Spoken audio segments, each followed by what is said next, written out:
In today's video, I'm going to teach you how to block and unblock someone on LinkedIn.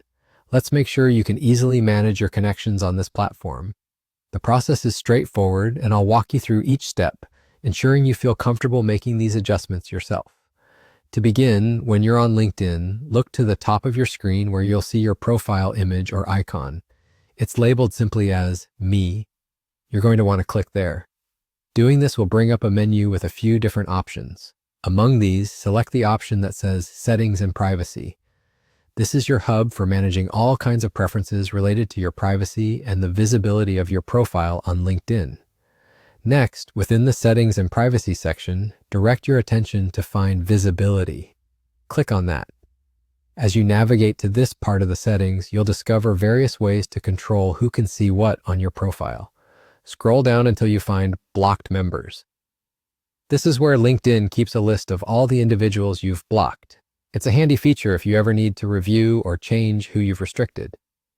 Now, when you click on Blocked Members, you'll see a list, including the person you blocked just a moment ago.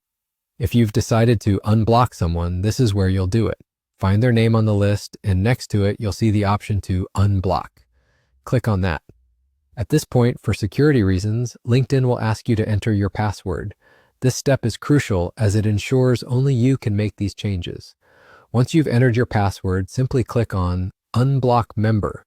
And there you have it, the person is now unblocked. This process is a great way to manage your network on LinkedIn effectively, giving you control over who can see your professional information and interact with you. I hope you found this tutorial helpful. Remember, LinkedIn is all about building a professional network, and staying informed on how to manage your connections is key. If you're interested in learning more tips and tricks on how to navigate LinkedIn, I have plenty of other videos that are quick and easy to follow, so feel free to check those out as well. Thank you for watching, and I'll see you in the next one. Take care.